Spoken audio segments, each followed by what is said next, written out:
When I started to do the work to heal, when I tell you I was firing people left and right, let me tell you why I fired my financial advisor.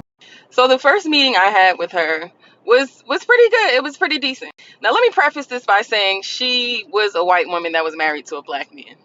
If you know, you know. So she, was trying to act like we were all cool and this, and that. And I was just telling her, yeah, this is my financial statements. Like we were just going over all of it. And she was basically saying I need to budget myself if I want to save X amount of money by this time, whatever. She even had said like, oh, like such a fun girl, like we hang out, this, and that, blah, blah, blah. And I'm just like, yeah, that sounds cool.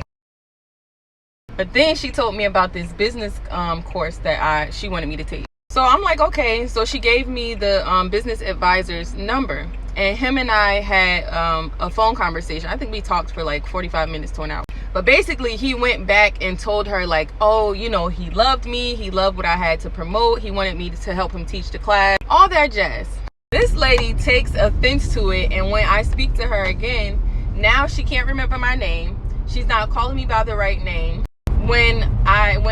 She asked me if I spoke to the business advisor, which she knew I did, because when I told her yeah, and I was telling her about the conversation, she was like, yeah, he told me how great of a person you were.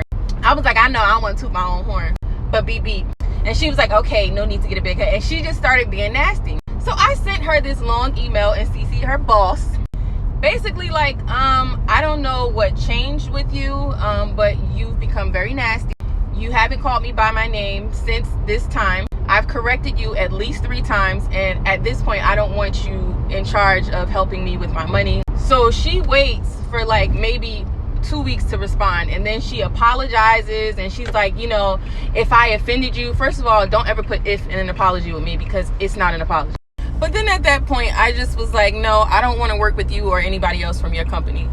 Yeah, you had the right one. Once you do the healing and you really start to peep stuff, because before I probably wouldn't have said anything and just silently been miserable. But now I'm firing people left and right. Like, no, you're not about to be in charge of anything, and I'm paying you, or you're providing a service for me, and you giving me your butt to kiss. Goodbye.